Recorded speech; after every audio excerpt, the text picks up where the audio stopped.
Hasil tes puslap-4 Mabes Polri, sampel tubuh yang ditemukan terbakar di Pantai Marina, Semarang, Jawa Tengah, identik dengan Paulus Iwan Budi, PNS Bapeda Kota Semarang yang menjadi saksi kasus korupsi.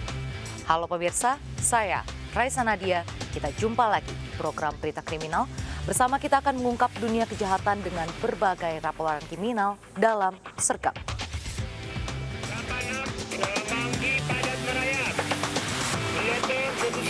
Jajaran Puring hingga saat ini aman terkendali. 86, bantuannya, 87 jajaran kuda, 86. Pemirsa, sebuah truk bermuatan tembakau dibakar massa di lapangan Bulai, Kecamatan Kalis, Kabupaten Pamekasan, Jawa Timur.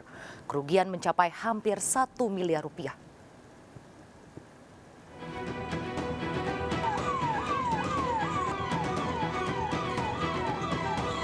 Sebuah truk bermuatan 8 ton tembakau terbakar di lapangan Bulai, Kabupaten Pamekasan, Jawa Timur dini hari.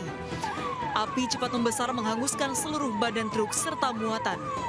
2 unit mobil pemadam kebakaran dikerahkan ke lokasi.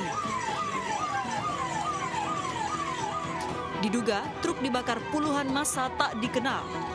Pengemudi dan pemilik truk yang belum diketahui identitasnya dicari polisi. Ada sebuah truk yang dibakar oleh massa yang tidak dikenal.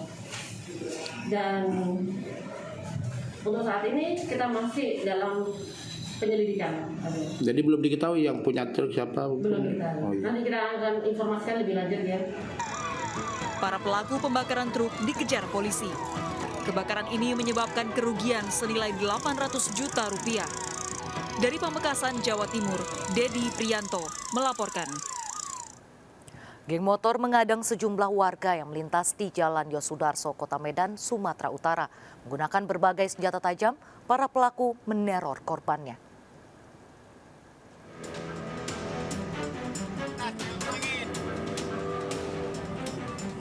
Komplotan geng motor menghadang sejumlah warga yang melintas di Jalan Yosudarso, Kota Medan, Sumatera Utara. Beberapa pelaku bersenjata tajam hingga akhirnya mengambil motor korban. Polisi menangkap 7 pelaku, 3 diantaranya masih anak-anak. Dalam catatan polisi, komplotan ini telah 8 kali beraksi di wilayah Medan Barat. Saat beraksi, para pelaku tak segan melukai korbannya.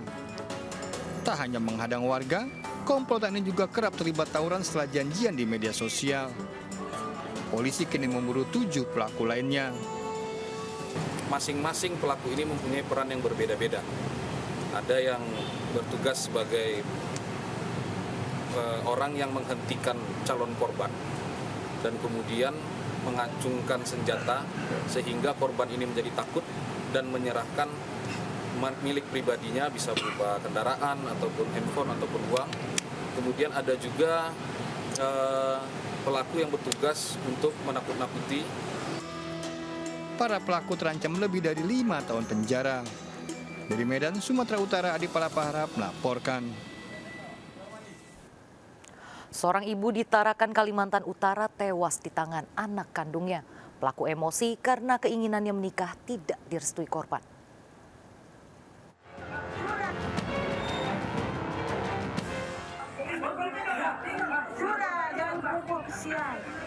Warga menangkap MS, pria 35 tahun, usai menghabisi ibu kandungnya di Jalan Pangeran Aji Iskandar, Juwata Laut, Tarakan Utara, Kalimantan Utara.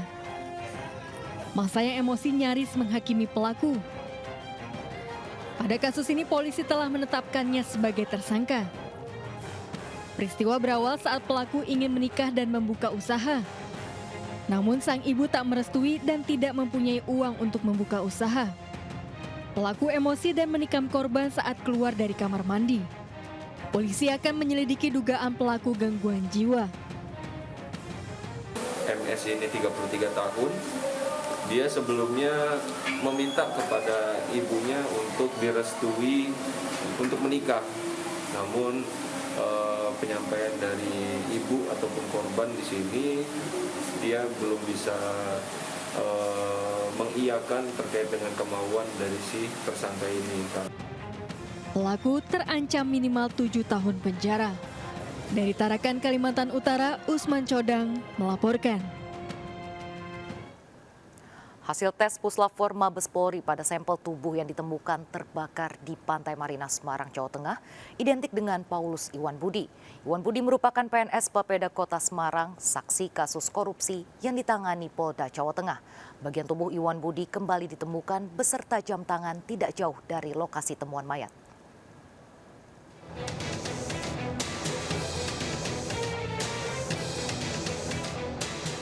Polisi kembali melakukan penyisiran di lahan ilalang Pantai Marina Kota Semarang untuk mengumpulkan barang bukti dugaan pembunuhan dan pembakaran mayat. Selain itu, polisi dibantu Satpol PP masih mencari bagian tubuh Iwan Budi yang hilang, 2 tangan serta 1 bagian kaki. Dalam pemeriksaan yang melibatkan anjing pelacak, polisi menemukan jam tangan serta tulang tangan bagian kiri. Menyisir TKP dengan tujuan mencari barang bukti yang dapat mendukung hasil penyelidikan, bisa berupa barang bukti yang terkait masalah tindak pidananya maupun terkait bagian-bagian tubuh yang mungkin masih hilang. Polisi juga melibatkan anjing milik Iwan Budi untuk membantu menyisir di sekitar lokasi temuan mayat, mencari bagian tubuh lain yang belum ditemukan. Anjing atas nama Mochi, anjing kesayangan milik korban atas nama Iwan.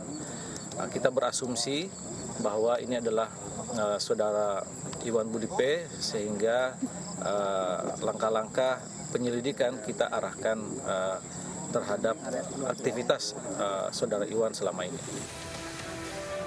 Iwan Budi dilaporkan keluarga hilang ke kantor polisi sejak 25 Agustus lalu.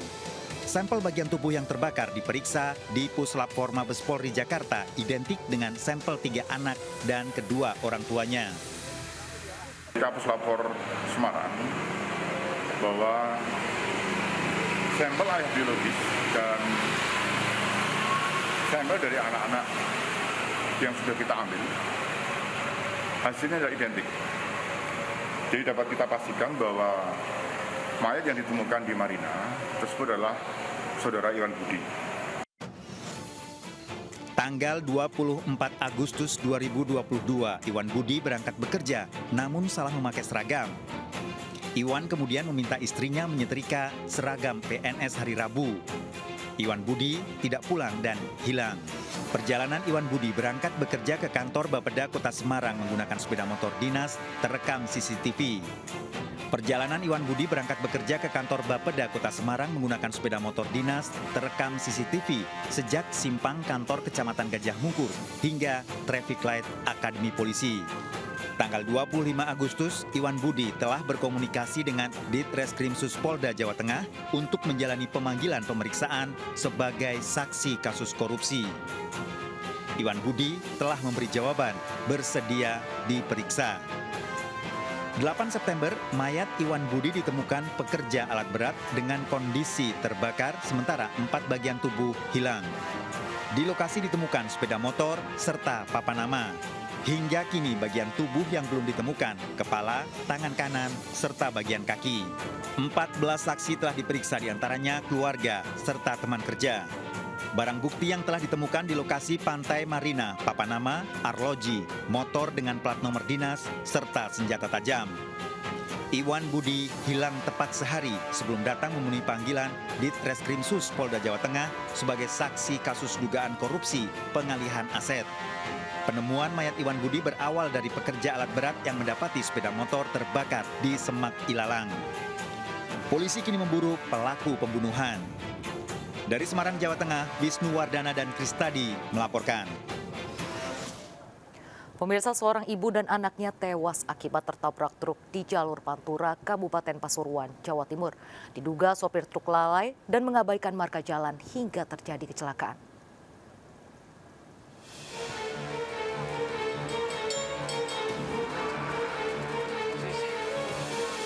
Seorang ibu dan anaknya tewas mengenaskan usai tertabrak sebuah truk di Simpang 3, Desa Semambung, Kabupaten Pasuruan, Jawa Timur.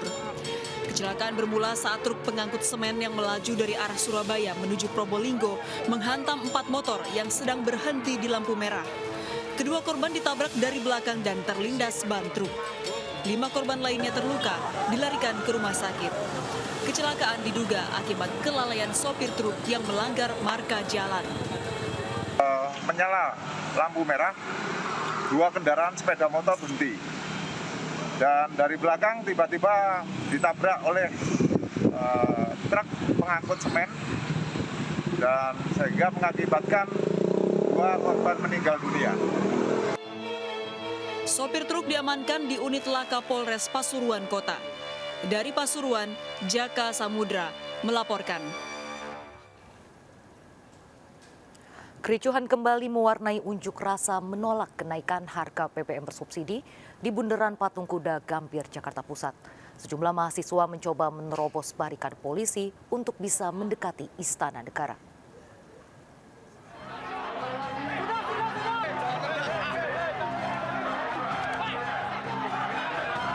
Saling dorong antara massa mahasiswa dengan petugas kepolisian terjadi saat aksi unjuk rasa menolak kenaikan harga BBM bersubsidi berlangsung di Bundaran Patung Kuda Gambir, Jakarta Pusat.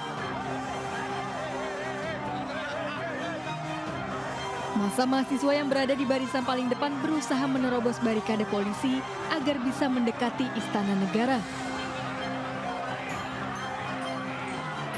Massa yang tergabung dalam elemen mahasiswa Indonesia mendesak Presiden Joko Widodo segera mengembalikan harga BBM bersubsidi seperti semula. Mahasiswa menilai tingginya harga BBM hanya akan menambah panjang penderitaan masyarakat, terutama golongan menengah ke bawah pasca 2 tahun dihantam pandemi COVID-19. Dari Jakarta, Rani Sanjaya melaporkan. Unjuk rasa menolak kenaikan harga BBM kembali digelar ribuan mahasiswa di berbagai daerah. Di Lampung, mahasiswa merusak barikade kawat berduri yang menghalangi demonstran untuk memasuki gedung DPRD Provinsi Lampung. Sementara di Bangka Belitung, mahasiswa membakar ban sehingga berdampak pada kemacetan arus lalu lintas.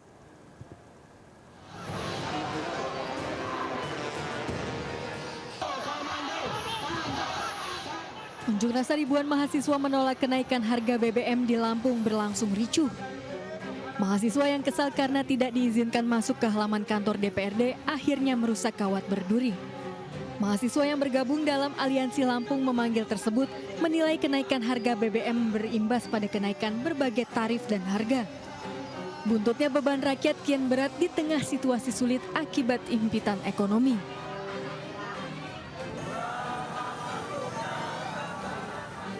Sementara mahasiswa di Bangka Belitung menggelar long march dari titik nol Kota Pangkal Pinang hingga ke beberapa titik. Mereka berorasi di setiap persimpangan dan memblokade jalan. Di titik terakhir, massa mahasiswa membakar ban bekas disaksikan oleh Ketua DPRD Bangka Belitung yang datang menemui massa. Mahasiswa menuntut pemerintah untuk menurunkan harga BBM subsidi. Kepada perwakilan rakyat, mahasiswa mendesak segera memperjuangkan aspirasi rakyat sehingga tidak memicu aksi lebih masif akibat akumulasi kekecewaan masyarakat. Dari Bandar Lampung dan Pangkal Pinang, Bangka Belitung, Tim Liputan melaporkan. Tim Siber Mabes Polri dan Polres Madiun, Jawa Timur menangkap seorang pria muda berinisial MAH terkait jaringan peretas atau hacker Bjorka. Keluarga MAH menampik tudingan anaknya adalah sosok Bjorka yang belakangan memantik kehebohan karena peretasan data sejumlah petinggi dan lembaga negara. Selain tidak memiliki komputer di rumah, sehari-hari MAH hanyalah seorang pedagang es Thai tea.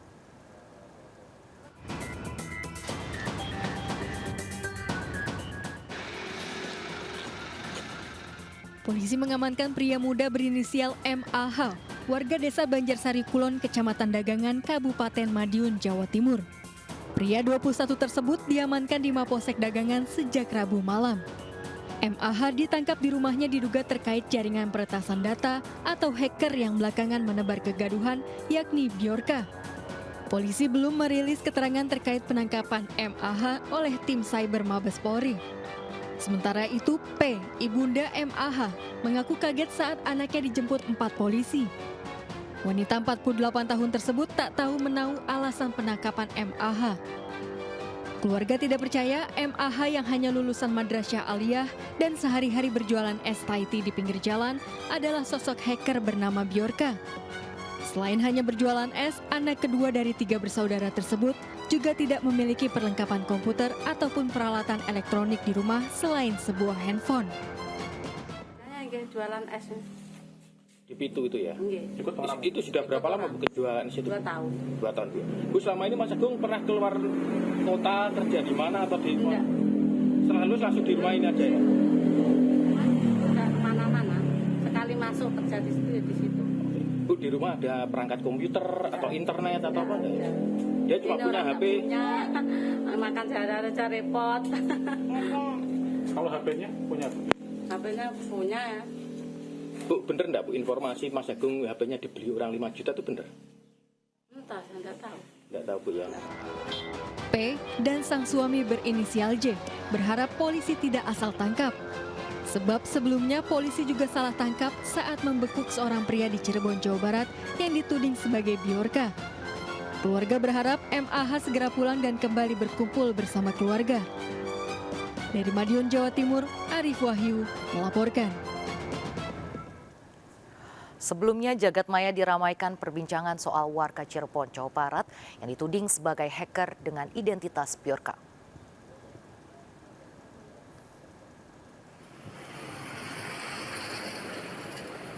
Isu biorka menyedot perhatian publik, terutama netizen, karena membobol data sederet pejabat negara serta data kependudukan. Identitas biorka sempat dibongkar oleh akun Instagram @voltcyber_vitu. Lewat unggahannya, akun tersebut menyebut terduga biorka berada di wilayah Cirebon. Saat ditemui sejumlah awak media, pria berinisial MSF membantah jika ia adalah biorka. MSF mengaku hanyalah sebagai editor video dan bukan peretas, apalagi dikaitkan dengan biorka. MSF dan keluarga mengaku kaget dan sempat merasa bingung. Apalagi saat ada kabar bakal ada penangkapan atau pemeriksaan.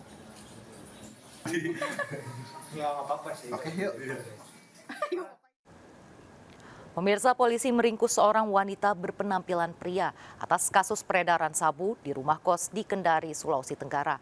66 paket sabu seberat 27,80 gram siap edar diamankan.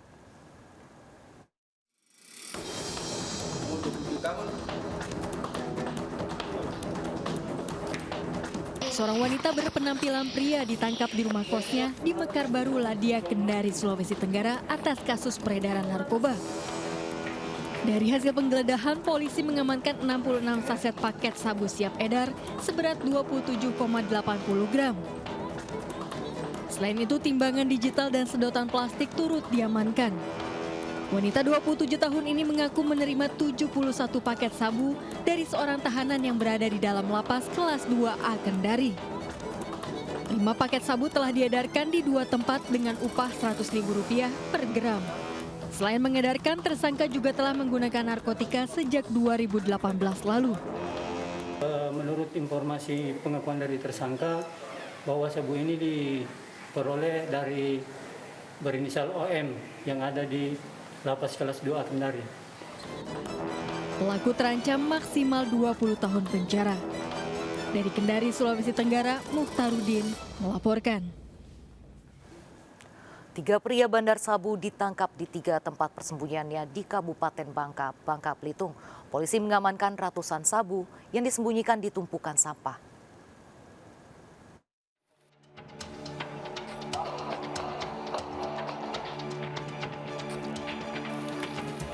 Polisi menangkap 3 pelaku bandar sabu saat akan melakukan transaksi di Belinyu, Kabupaten Bangka, Bangka Belitung.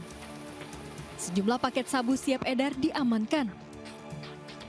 Penangkapan di 2 lokasi berbeda juga dilakukan petugas. Pelaku sembunyikan sabu di dalam kantong plastik di kebun belakang rumah. Petugas menemukan timbangan digital dan sejumlah paket sabu siap edar. Selain itu, polisi juga mengamankan seorang bandar lainnya. Sabu berbentuk kristal disimpan pelaku di sebuah tumpukan sampah tak jauh dari rumahnya. 2 dari 3 tersangka yang merupakan bandar narkoba ini merupakan residivis kasus yang sama. Dari ketiga tersangka ini kita berhasil mengamankan barang bukti dengan berat bruto 154,22 gram. Dari ketiga tersangka yang kita amankan, 2 diantaranya merupakan residivis dengan kasus yang sama. Tiga tersangka terancam 20 tahun penjara. Dari Kabupaten Bangka Belitung, Muhammad Maulana melaporkan. Seorang paman di Pandeglang, Banten dianiaya keponakan karena menggadaikan sawah warisan orang tua pelaku. Ikuti informasi selengkapnya sesaat lagi, tetaplah bersama Serkap.